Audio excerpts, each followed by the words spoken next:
Good evening, everybody, and welcome to Emerald Heart Radio. This is your host, Dave Ashworth, speaking, and it's good to be with you again on this Friday evening. I'd like to welcome my co-host, Alan Cox. Are you there, Alan? I am indeed, Dave. Yes, it's good to know that you're actually on the same patch of land that I am. Instead of us trying to connect via the Canary Islands. Well, that's right. I'm actually plugged into the mains, and I've got 5 bars on my internet tonight, which is not bad going, considering I only had 1.5 bars down in the Canaries. Dear me. So it's good to be back in the UK, but I came back to a bit of a rude awakening. First of all, the plane ran out of fuel, and we had to stop in Cardiff to take a bit more 4-star on. And when I got home, the heating had packed up sometime during the week, so the place was very cold at 2 degrees last night, so I slept between 2 duvets with my woolly hat on. It's like camping in the outdoors. But you're warm again there, then? I'm warm again now. Yeah, we got some heat back on this evening, so that's great. And I did have a log fire that I could get going when I did arrive last night, so I wasn't totally frozen. But you know what it's like when a house has been without heat for a few days. You lose all that heat out the fabric of the building, and it really did take some fire to sort that out. So we started with the element of fire when I came back. It's very interesting. We've talked about this before, that the subject of the show every week for Spirit has kind of given it to me, hasn't it? I haven't got a clue what it's going to be, and then suddenly, it was a couple of days ago. I was just getting into bed, and this word leaving comes into my head. Yeah. And then I wake up in the morning, and it's there again, leaving. So when I put the computer on, so you didn't wake up and you didn't wake up in the morning and found you'd left then?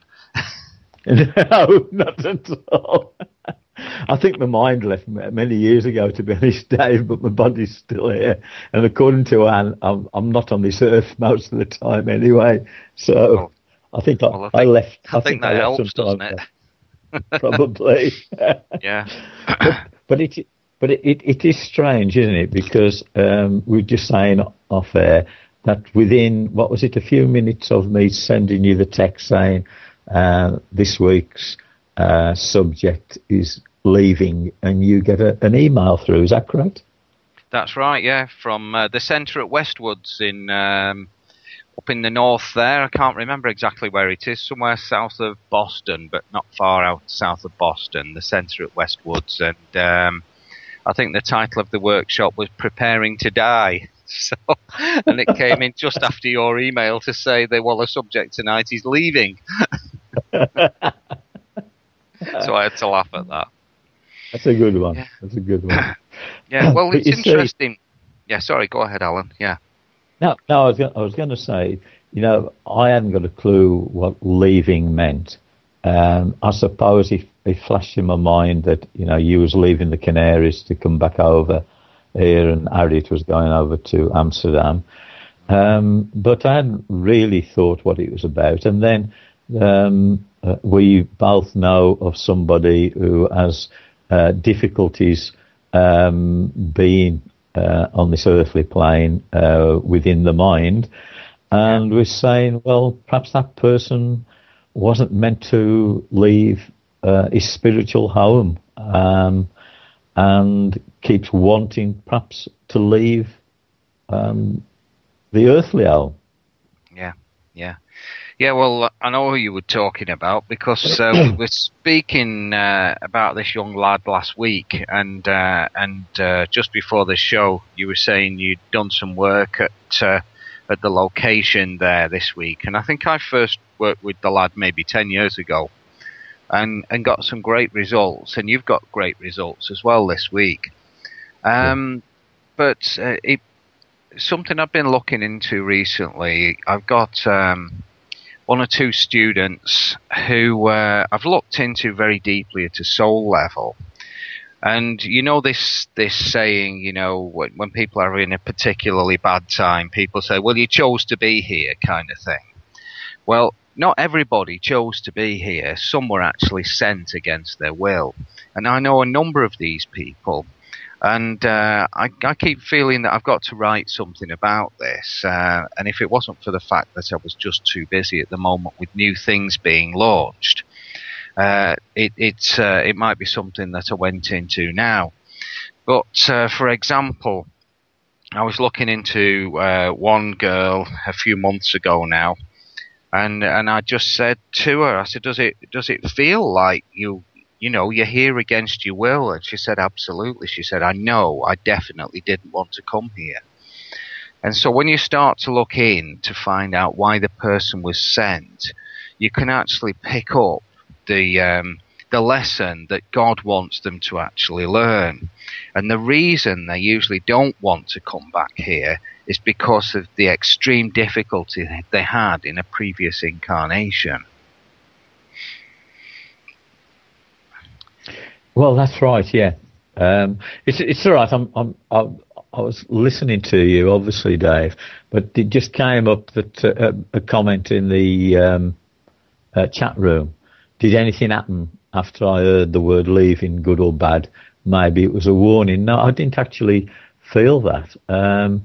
It was just like, well, that's going to be the topic.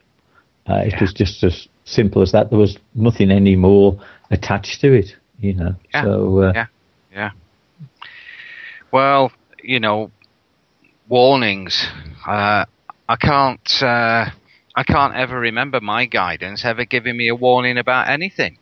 It's all kind of in the divine plan, isn't it? And yes. If it comes and it hits you between the eyes, it wakes you up, and you take a step back and you say, okay, this is a tough one. What am I trying to learn from this? And the moment you approach any situation with asking that question, what am I trying to learn from this? The universe can start to try and give you the answers. But until you ask the right question, nothing can move. That's right. Yeah. So you see, this thing about leaving. If you actually think about it, Dave, it's something that all of us do in one form. Excuse me. I'm sorry. One form or another throughout our lives. Just every little thing that we do, you know, you get up in the morning, you got to go out, you leave your home. If you work for somebody and you go to a place of work, then at a time you will leave there. You go on holiday, you go away for a number of weeks like you have. You've left there, you're leaving. It's something that we do all the way through our lives, and we probably don't even really think about it. That's right. And it's a strange thing that majority of us can be afraid of moving on, but we leave our situations on a daily basis, yet we can be so reluctant to move on in the way that we're really meant to move on. Yeah, that's right. And if you think about the bigger picture, we leave energetic footprints of our lives when we've been here. You know, you move into a new house, and I don't mean new as in built new, but you move into a house that's been occupied by other people, and what do you move into? You move into the energetic footprints of the people that have left there. So as you say, we're leaving all the time, and another aspect of leaving is letting go. And on the spiritual path, you have to constantly let go or share or give away the knowledge that you've got, because the universe won't give you anything else until you let go and move on from that situation. So that's a case of leaving behind the things that you used to do. So if I think back, you know, many years ago when I did a lot of earth healing work and working with crystals, teaching healing and things like that, I've left all those things behind. So we're always leaving that particular state we're in and moving into a new state. And if you can keep that evolutionary movement going, the amount you can achieve in one lifetime is absolutely incredible. I suppose it's the way that we actually look at things, isn't it, Dave? And I think one of the hardest things of being down here on this earthly plane is the fact that we get caught up in day-to-day lives, and we can actually perhaps sometimes miss the point of it all. Absolutely, it's very easy to do. You know, when we're away on something like a spiritual retreat, that I keep those people so far removed from their everyday lives that by the end of a week they're in such a deep and different place that they experience all kinds of deep spiritual things going on for them. You know, I've spoken to some of these students by email since we came back, and the things they've been through have been dramatic. In that retreat last week, well, it's almost a week before now, we went through a process of entering the darkness. We actually went through a process of leaving this lifetime, going back before this lifetime, and going through the birthing process into this lifetime. So into the womb of our mothers. And the guidance came through with such amazing and beautiful words when we were in that space. And I often think afterwards, I wish I had a recording of that because it was so good. But you never have a recording of the things that are best because they just blow like leaves on the wind into the ether. And that's another thing that's leaving, isn't it? Guidance gives the words, they touch people in the heart, and then they leave. They just blow away. And that's how it should be sometimes, yeah. And sometimes if the leaving was only meant to be temporary, and by temporary, you know, it can be anything from a day, a week, a month, a year, to 10 years, to 20 years, to 30 years. If the joining together is meant to happen again, it will happen. But at some point, there will be a leaving as well, won't there? That's right. Well, it's like our relationship where we kind of left and went our different ways for 13 years and then came back together again. Well, you see, I suppose if you think about it, Dave, we came together. You, in a sense, awakened me, taught me quite a lot. Then I had to go away and make sense of it all myself, and then you were going away and making sense of your journey as well, and then the divine energy brings us back together, and here we are doing a show together. That's right. Well, you know, the teaching comes, and then you have to have the experiences. You have to go and do the work in the world. Because there's no way you can have deep and meaningful spiritual experiences without entering into the process. And the easiest way for the universe to give you these experiences is if you're working or connecting in some deep and meaningful way with other people. So if you take up the healing path, for example, you know, I've come across many, many people who would make absolutely fantastic healers, but they're too afraid to start. They're too afraid to do it. We've all got this built in within us, and all we need is somebody to switch us on and allow that energy and light to flow through us. So it's a great shame that there are many people out there who could do fantastic healing work. What they would get in exchange for that work from the universe is the universe would work through their client or the healee into that person's heart and give them the experiences. And this is the only way we learn anything meaningful on the spiritual path, is through what comes back through the other person. The only way God can communicate into this world is through people. So you put two people together, and guess what? He can communicate through one to the other, and through the other back to one. That's right. Yeah.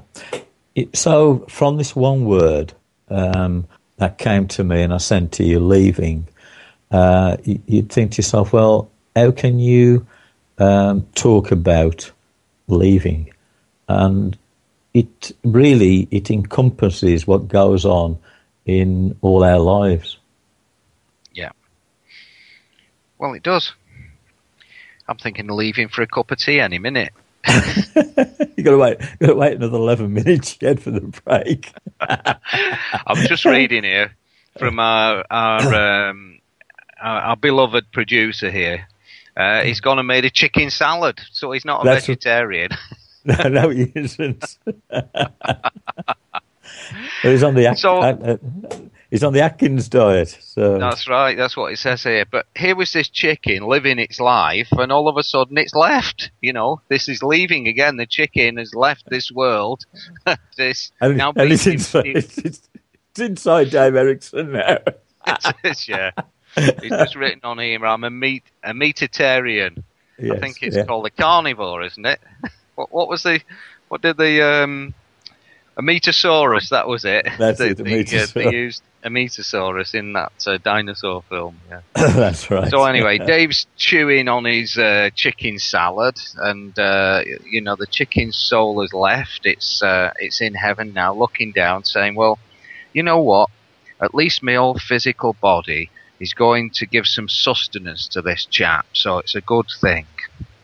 You know, that brings me back to, gardening. We spoke a bit about gardening last week.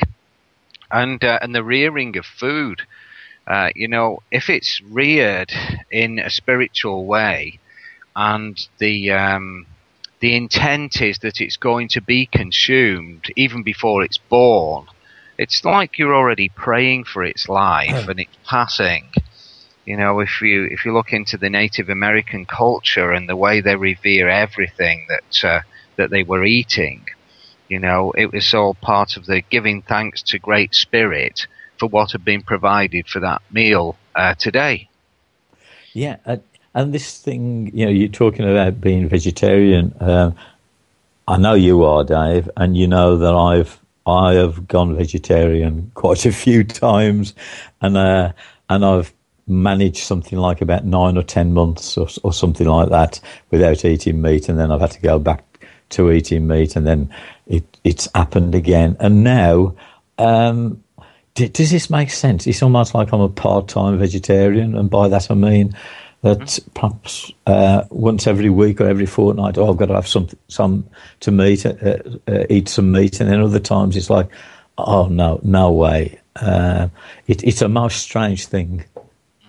Well, it's about listening to the body, isn't it? And the needs of the body. You know, I survive on virtually nothing, really. You know, there's hardly anything of any nutritional value. I've been a vegetarian for years and years, but the amount of times I eat vegetables is very slim. Right, okay. I'm usually living on some instant junk food, but I must admit, I eat a lot of vegetables. I mean, and I'll eat just a plateful of vegetables and really enjoy it. So now, if it's about the quantity of vegetables that you eat, then yes, I'm a vegetarian. Well, it definitely goes some way, I think, to bringing you over that bridge towards being a vegetarian. Yeah. So speaking about leaving, something that just came to mind now, it's, the way the world has changed really in the time we've been around, Alan. You know, I left school and home when I was 15 years old. Right. And, I mean, in those days, I left school without any qualifications because at 15, what you had to do, we didn't have things like O-levels or A-levels or any school qualifications that you could leave with. What you had to do was go on to a technical college for 2 years and then do your O-levels, which are, you know, fairly standard, ordinary exams to say that you're useful to the world and everything in it. Yes. And you know, I left home and I went working on a building site, and I learned about life just by leaving home. And it's almost like I couldn't wait to get away. not that I didn't come from a good home and a happy home, I did. But I just needed to get into the world and explore.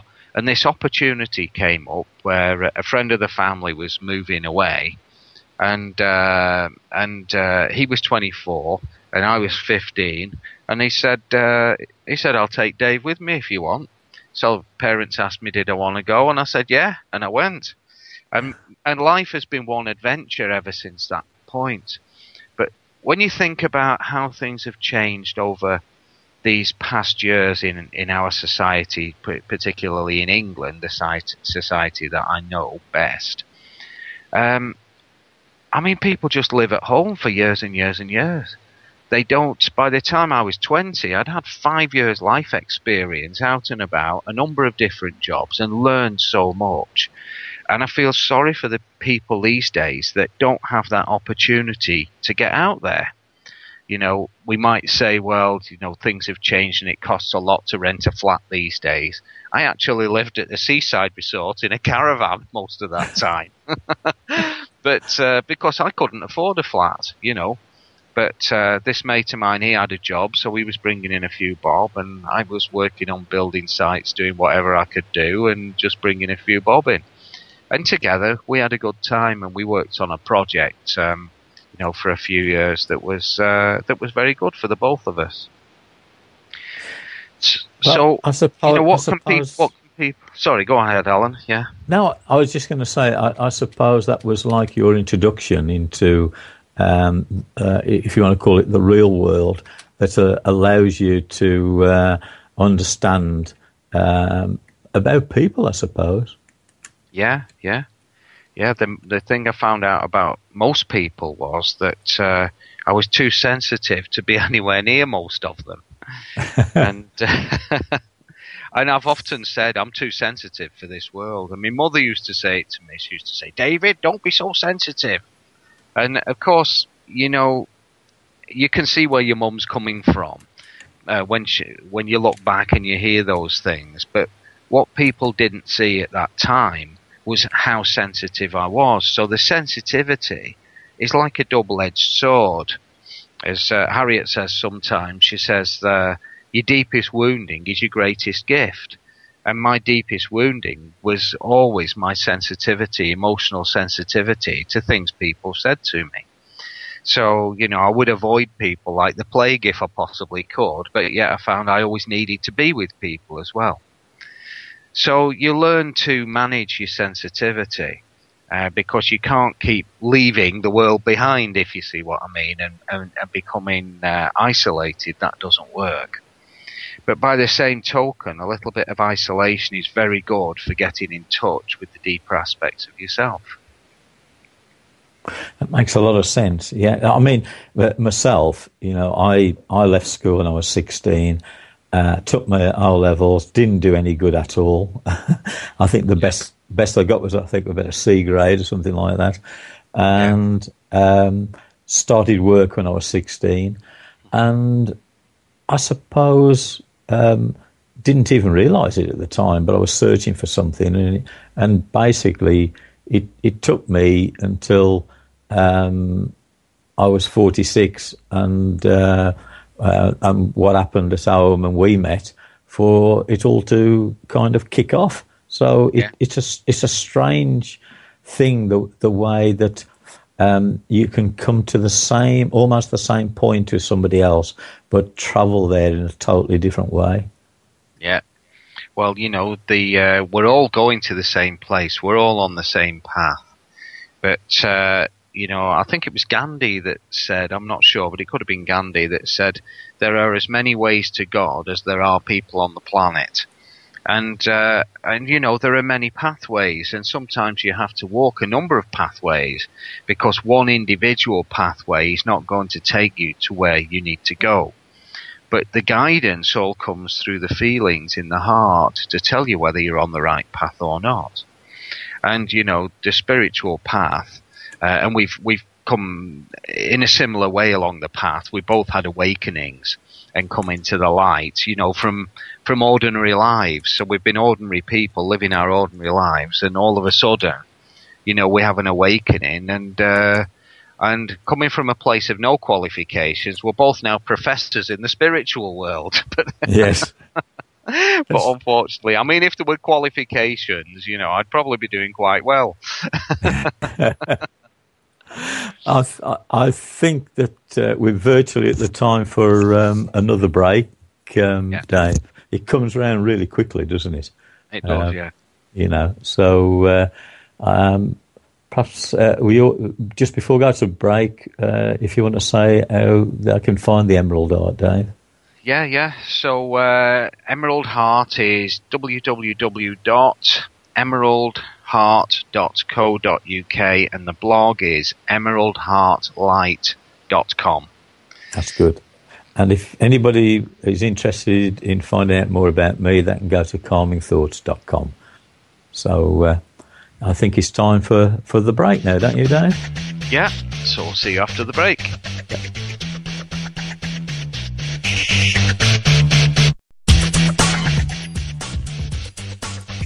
Well, I don't know who's supposed to be starting this off, because Dave was chewing on, he says, an healthy chocolate biscuit, but he says he's managed to wash it down. So are you able to talk yet? Yeah, I can speak now. Yeah, I've just been out to tell the chickens that they're safe. Not while Dave Erickson's about, they're not. He even gets them when they're in a tin. That's what he said. Yeah, that's right, yeah. But he did say at one point he wasn't sure whether it was chicken anyway, so knows. Oh, dear me. Right, so go on. So we left for a while, didn't we, in the theme of leaving? Yes. Yes, we left the subject. And, yeah. Coming back to, we spoke briefly before about people who've been sent here, sent on a mission, basically, and they absolutely have this inner knowing that they definitely didn't want to come here. What I find with this particular type of person is that they really need somebody who can see into this story very, very deeply to help them find what they're actually trying to learn. And once they can get on that path of understanding why they're here and why they were sent here, they can actually enter into that mission and start to feel like they actually belong on the planet. But prior to that, most of them, all they want to do is leave. They just have this overwhelming desire to go home, as they say. Now, there's another type of person that I've worked with many times that the guidance calls an accelerated master. And these are people who've had very successful previous incarnations on the spiritual path and been high teachers, shaman, whatever. And in this time that we're in now, we've come through the 2012 thing. The universe is accelerating very, very quickly at the moment and bringing new things. I mean, the universe is opening the doors and showering us with gifts. But only those with the highest vibrations can see these gifts. What's happening with all the others within the collective consciousness is they're sinking in the chaos. And the people that have got the very high vibrations are like little blades of grass shooting through. This is the new life. This is the new consciousness that's coming into the world. And what happens with these people that the guidance calls accelerated masters? So I might be working with a student at some point, and the guidance will say to me, "This is an accelerated master, Dave." And what happens with these people? It's like they're almost being forced to live 3 lifetimes in one on the spiritual path. So they actually accelerate through many phases of spiritual evolution. It's quite fascinating to see those kind of people. And I see they're quite often a reflection of my own path, because I went through so many things so quickly. Coming from nothing and knowing absolutely nothing about the healing world. I mean, I was so scared of anything alternative or paranormal that I wouldn't go much farther than reading my own stars in the newspaper, and they're not very deep. Oh. But I came from that place to a place where I found I was teaching my teachers. I'd join a school, or I'd take a course, and by the second week it was like I would be saying, well, have you thought of this to the teacher? Have you thought of that? And the teachers who were really very open. I went for an exam once. I'll give you an example. I went for an exam with a healing organisation, and this was kind of the first level exam. And I went for this exam, and I sat down with the examiner, who knew me because she'd been one of the teachers on the course.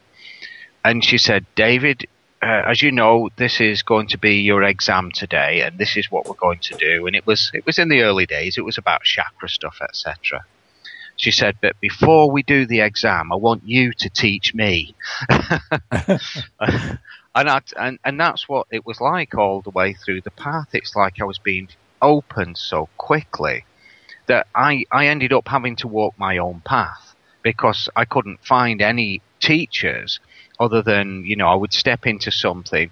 I would be given just a little kernel or a nugget of some information, and then I'd be off, and I'd be developing all kinds of things. It's like I had to touch into certain teachers because the light they were carrying would stimulate some kind of very rapid growth within me. And one of these was a chap that became a very good friend, Richard Craigmore, from down the south of England in Sussex, who runs a spiritual school down there with his partner Julie Rocker. And I worked with Richard and Julie on and off for quite a while, but I was trying to find the answer to something, and I could not find this answer.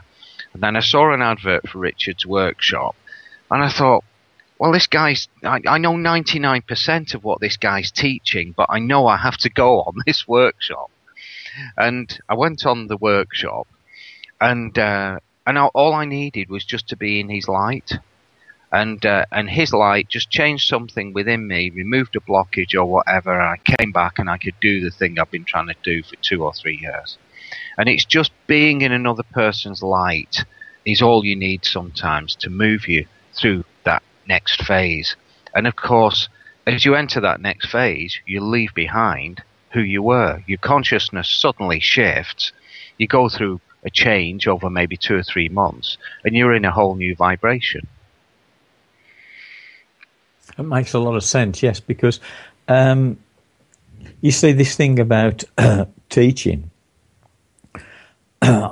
We say different things, what comes into our mind, what we're given, and then we say it to somebody else. And whether we're saying it to a person who is supposed to be the teacher or not, it isn't the point, really, is it? It's more about passing that information on. For whoever needs to hear it, really. Yeah. And it's about the transference of light that comes with the information. In an illuminated person, within an illuminated person, the light is within the words. Whenever they speak and the words are coming from the hearts, they carry light. And that light is received through those words into the hearts of the students. Again, coming back to a kind of retreat situation, it takes the first day. Quite often, students will say, oh my God, I've been here 3 hours, I've not felt anything yet. It takes the first day to get them open to the point where they can receive. But by the second day, they're starting to have very powerful experiences and just saying to themselves, well, I should be careful what I wish for. So they go from this place of thinking, oh, well, nothing's going to happen because it hasn't happened in the first 5 minutes, to the second day where they're saying, my God, I wish this would stop happening. Yes. So, and that's the way light works. And if you going back on the to the core subject of leaving, you touched upon it when everybody was leaving from doing the retreat with you. Then they were all leaving with different thoughts and perhaps goals and energies within themselves that wasn't there when they arrived. That's right, yeah. We went through this whole process of entering the darkness first of all, because until you've got the courage, or until you can find the wherewithal, the kind of light that will take you into your own darkness, you're not going to transform any of that darkness into light. So the process of the whole week was firstly to enter into the darkness, then to come back into the here and now and the being in the now, and then setting the scene and opening up the heart into the light, which will then carry you forward in line with the vibration of the universe as it's unfolding right now. So the guidance is amazing in the way that it brings everything together in that last day. And I'm just the messenger. Although I might have a skeleton outline of a plan that I've put together that fits with the landscape and everything else that we might be doing. And I usually look into the nature, spirit, consciousness and the landscape to give me some clues on, okay, show me, Earth Mother, what can we do with these people this week? So I create a skeleton, but then the guidance fills that skeleton with words and light and various other energetic tools that then bring about the transformation of those people. And as they come out the other end of that, they're fully illuminated. You know, on our last session, the kind of closing session, the last hour or so, those students whose hearts are really open, they just sat there for an hour with tears streaming down their faces. And I was trying to read something at one point, just had to say to the one girl, one of our elders, Rosa from Sweden, I said, would you just give me a break, Rosa? I'm trying to read this, and your heart's burst open, and it's bursting mine open, and the words are bursting its open. And, you know, sometimes you can't teach for the tears flowing, and that is an open heart. You know, a teacher whose heart is fully open will often struggle to get out the deeper teachings because they're touching the teacher so deeply.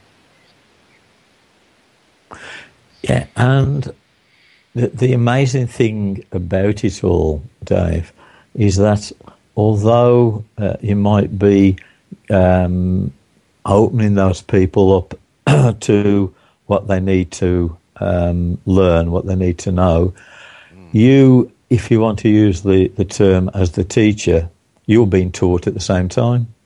Absolutely, yeah. You're in the light, and the light is doing stuff for you. 2 days after the retreat ended, I was sitting down at the computer one morning to do some emails, I think, and all of a sudden something moved out of my heart. And, you know, if you're not used to these kind of things happening within your heart, you'd think we're having a heart attack. It's like something was just ripped out of it. And I thought, I don't know what that was, but I'm glad it's gone. And then about 10 minutes later, the same thing happened again, but not quite as intensely. And within half an hour of that, I was laid down outside because the energy release in my body was just massive. And as it happened, the sun came out. It was intensely strong. I was fully clothed, lying in this sun, and just, I mean, my body was burning. I was drinking in so much heat energy from this sun, and it just wasn't enough. I just could have taken more and more and more. And what the sun was doing was helping to burn out this energy that had been released when the heart suddenly let go of something. And so, you know, that was my reward for the work I'd done that week. It's like God says, okay, Dave, you've done a good week's work. This is the exchange for it. We're just going to pull these old demons out of your heart. You don't need to know what they are sometimes. It's just about letting go. It's like, let's just let this go. And then you can go through another transformation to a new level. And that'll open over 2 or 3 months now. And, you know, already I felt so much lighter instantly. And, you know, today it was chucking it down with rain. Here I am, freezing cold in my car back in England, and, you know, I couldn't stop laughing all morning. I went into town to do some shopping, and I was just laughing constantly. And there's just that lightness because something heavy has left the system. Yes. Leaving. So that's leaving again, isn't it? Stuff leaving you. You see, from that one word, the guides are quite, well, they are incredible, aren't they? They know what needs to be talked about. They know where it's leading. Indeed, yeah. So... but, so where's it leading now? Where is it leading? Who knows? You see, the thing about it's like the show that I do on a Thursday, or I did yesterday. Anne came up when I first started, and so I've got to have a title for the show. And it only took Anne probably about a minute, and she says, "What about understanding spirit?" And I said, that really is to me a brilliant title, because we don't really understand it, so why not call it understanding spirit? And and it leaves, there you go, leaving. It leaves a lot of questions to be answered. So, what do you think were your leaving thoughts coming away from the Canaries on Wednesday? Well, about 2 days before I came back, there was such a fire running through me to achieve new things. It's like I couldn't sit down. It's like the guy just saying, okay, holiday's over now. You've had the holiday. We've done the retreat. You've had a couple of days extra. Now it's time to get back to work. And that fire was burning and burning and burning. And I was ready to come back. And, I've only spoken to a few people today, but the amount of new stuff I've got to work on here is just incredible. Helping other people to bring stuff out into the open. So, as we've mentioned before, we're launching this new Divine Plan healing system. We've just set dates in the last couple of days to start teaching in Europe.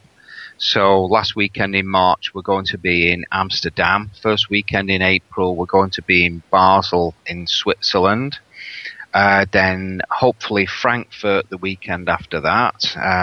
Then it's Easter weekend, so we're not doing anything then. The following weekend, teaching in England. So on one level, that's what we're working on. On another level, somebody is giving me an introduction to Japan. So I've been working on material for moving into Japan. We've got Australia in September. So it's kind of already the year is filling up with new things. And apart from that, I've got tons of other stuff as well. And it was interesting, speaking about leaving the Canaries, because I left on time. The plane left on time, that is. Yes. And it was interesting. We were chatting before the show about this, Alan. And the headwinds were incredible, so much so that the plane ran short of fuel and it had to put in Cardiff to have a top-up, which we mentioned. Yeah. But it was interesting when the captain came on and said, "Can you please listen carefully? I've got an announcement to make." And there's a silence runs through the plane, and he makes his announcement that we need a bit more fuel, so we're going to pull in Cardiff. And so here I am leaving the Canaries, and then you can hear all the whispers going around the plane, and I could hear a guy saying, "Well, I don't think he's telling the truth." He says, "These engines don't sound right to me." There's all kinds of comments like this. And you know what? I just picked up my magazine and I just had a quick chat with God. And I said, well, I'm not buying into all this fear that I can feel running in waves through the plane at the moment. So I'm going to read my magazine. And if for some reason we do fall out of the sky, I'm ready to leave. So anyway, we landed and we got back to Manchester in the end, and that's it. That little adventure has been left behind us. But it was such an amazing retreat that I would love to do that one again sometime. The Darkness into Light retreats. But I don't know where next winter's retreat will be. It's a bit early to say, and no doubt the guides will point us in that direction when the time comes. It just come to my mind actually on about on aeroplanes. Going back a couple of years ago, I was going over to Belfast to a client to do a clearing, and we set off from Birmingham Airport, and the plane virtually goes up vertically. You know, we're kind of looking up at the sky type of thing. Yeah. And it stops, mm-hmm. and it hangs there, and it hangs there for about 5 minutes with us all like up in the air, and I've never experienced anything like it at all. And I thought, we're going to fall, and I was just sitting there, because I was flying by myself. I was just sitting there and thinking, what on earth is going on here? And it was the it was the longest 5 minutes of my life, I tell you. Well, those Belfast and the Dublin flights are quite funny like that, because they shoot right up into the air, and then they come plummeting back down again because it's such a short distance. Well, you're only actually up in the air for about 20 minutes. It takes them. The flight's 35, and the other 15 minutes is for taking off and landing. You're actually only up there for 20 minutes. That's right. But I know exactly what you mean about that flight. I've done a few of those, and it's weird. I don't know why they go up to such a height to come plummeting back down again. Must be something to do with air traffic control. Dave's just said that's life from going from Maryland to Ohio. So we're not alone in it. Well, that's another connotation on leaving, isn't it? Yeah, it is, definitely, yeah. Leaving the Earth's atmosphere. Yeah, indeed. So speaking about that, I saw this Richard Branson's Virgin space traveling machine. I can't remember what it's called now. Have you seen the test flights of that? It's a phenomenal thing. Yeah. No. And he sold quite a few seats now. People that want to rocket out of the Earth's atmosphere into space. I don't know where they're going when they get there, but. The hour has gone so quick. According to Dave, we've got 1 minute and 45 seconds, so I suppose that's probably down to about 1 minute and 15 seconds now. So I suppose we better start to say our goodbyes on that, haven't we? Yeah. Well, is there anything you wanted to say to the listeners? I think we mentioned something earlier about encouraging questions on the chat room. We don't mind answering a few questions, do we? Now, well, next week, if anybody of our regular listeners want to ask us some questions, then please feel free, and either myself or Dave will read them out to each other, and we'll do what we can to answer them the best way we can. Yeah, and it'd be nice to know whether we've actually got any listeners, wouldn't it, Alan?